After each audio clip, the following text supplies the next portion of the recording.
Welcome to Shanghai. I'm Wang Ying. And I'm Stephen Radford. I've lived in China for just over 20 years, but at the beginning of this year, my residency and work permits were canceled. Obviously, I'm still here and working. So just have a look and see how my canceled visa led to something much bigger and better. They got to cancel your visa. Canceled. My residence permit in China has been canceled, but that's okay. Because I've finally been issued a 5-star card, which is the ID card that comes with permanent resident status. Hey everybody, Stephen here. I am at the Hongqiao Overseas Development Service Center. They have multiple services here, as you can see from the list. I'm here to meet with the good people at the International Talents Direct Communication Platform of the Shanghai Public Security Bureau. It's a bit of a mouthful, I know, but they offer a lot of services. It's an administration office for different police branches, including exit entry, public security, traffic. Having all of this in one place saves people the trouble of going to multiple locations to get things done. I'm here today to pick up my 5-star card. That's right, getting permanent residency, which is awesome. Let's go. Your passport, please. Of course. I'd also like to change my driver's license over.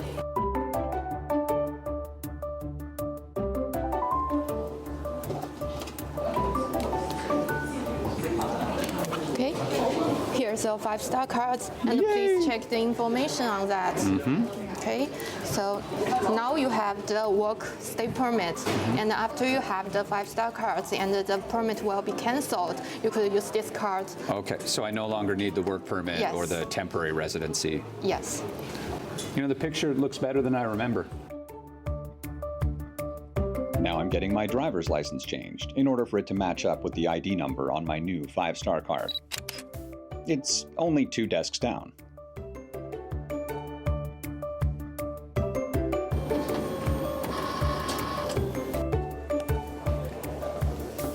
All done. All done. Congratulations. Thank you.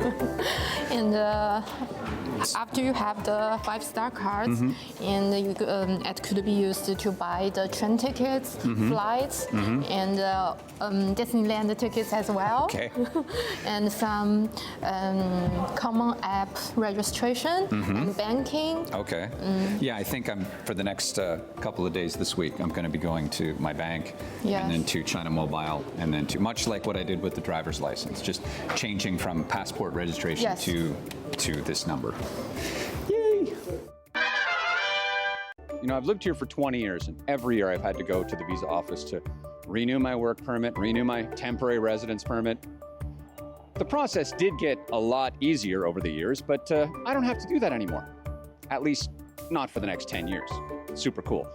Maybe the first time I use it, I check into a hotel here in China, or coming back from an overseas trip, or going to the train station, I'll get that warm and fuzzy feeling. Time will tell. But I'm so happy I got this. Super, super happy. All right, guys. I'll see you in the next one. From building a career to building connections, finding a sense of belonging in China can take many forms. Today we have a story about a group of foreign volunteers in Shanghai who are creating meaningful bonds with autistic children. Through AI technology and sports, they're breaking down barriers and proving that inclusion goes beyond words. Zhang Hong takes you inside this special day of discovery and play. How do you connect with someone who sees the world differently? In Shanghai, foreign exchange students from Tongji University spend the day with autistic children, learning that sometimes the best way to communicate isn't through words. In China, it's my first volunteer event, so I wanted to try, I wanted to see how it is. I was also really interested in getting to know these people and also how to interact at the best with them. A lot of kids speak only Chinese, and I'm not, like, I can speak a little bit of Chinese, but not that much. But I think it was not really difficult. They told us to treat them like the kindergarten kids, like smaller kids, and it worked everything nice. At Lenovo Future Center, these children discover the power of AI, from city traffic management and agriculture to robotics and virtual anatomy. But as Zhen Xinghui, founder of Greenhouse Charity, explains, technology isn't just about innovation, it's about inclusion. use the AI technology to simulate the real life. For example, there is a huge screen and integrate the maybe a supermarket or a kitchen and help those children to understand what the real life is. Because when they come to the real life, maybe it's too tough or so many impulses and they cannot handle that. With a lot of technologies, the children were really happy to see all of that, and it was beautiful. On the inline hockey field, a new kind of learning begins, one that doesn't require screens, but simply movement, teamwork, and trust. I think it's impressive how can we communicate with the kids without words, but with actions or with plays or with, I don't know, but smiles or high fives. I'm also really impressed of today now playing hockey, how the professional kids were teaching the other kids how to play hockey and how they interact with each other. I think it was really nice. 我会发现我女儿这思想就非常集中，球来到她的面前，她就知道去甩、去运用、去这样子的，这就是一种融合嘛。虽然语言不能够那个，但是用肢体那个也是一种融合，我觉得，所以她非常开心。对他们来说，有一个很良好的这个环境，其实是很宝贵的。他们在这个真实的环境里面去进行这种。接触友善的人，那么对他们的社交来说、沟通来说，或者是说他对这个外部世界的一些认知来说，其实都是一种很积极的、很善意的信息的传达。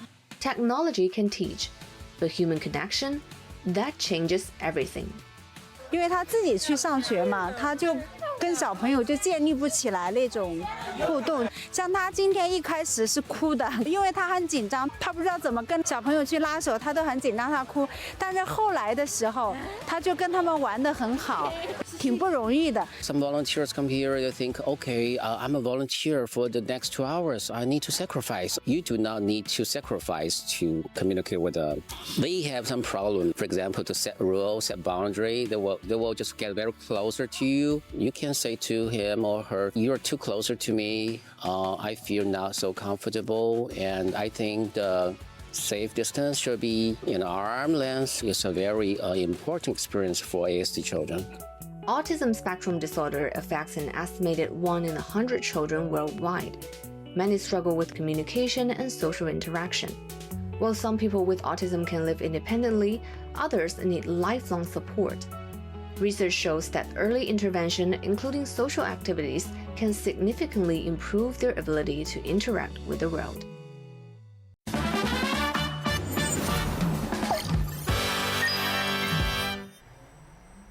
In today's Shanghai A to Z section, we offer a guide on what to do if you've forgotten your passport when checking in to board a domestic flight.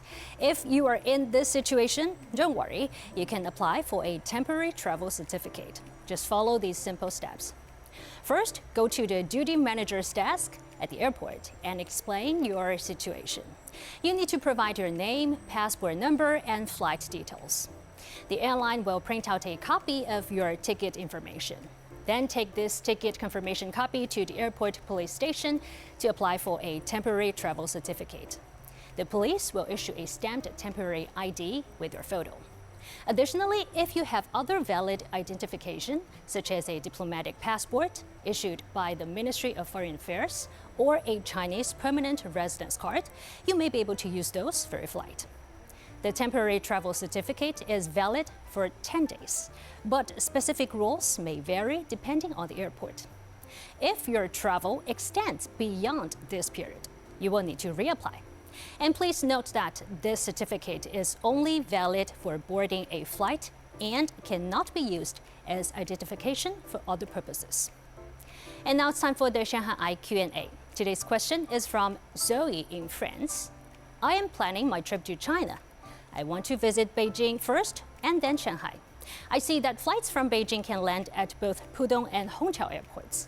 So which airport would you recommend? Okay, Zoe.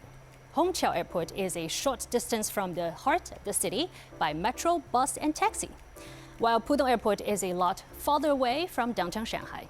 The same option, same available to you in terms of public transportation, but it could take as long as 2 hours to get into the city. It is a lot closer to Shanghai Disneyland, and that would be the only reason we would recommend Pudong over Hongqiao. If you've got a question for us, you can find us on all the socials. We'd love to hear from you. You can find all of our content online as well. And remember to join us here on Dragon TV Monday to Friday. Thank you so much for watching. See you next time. Bye-bye.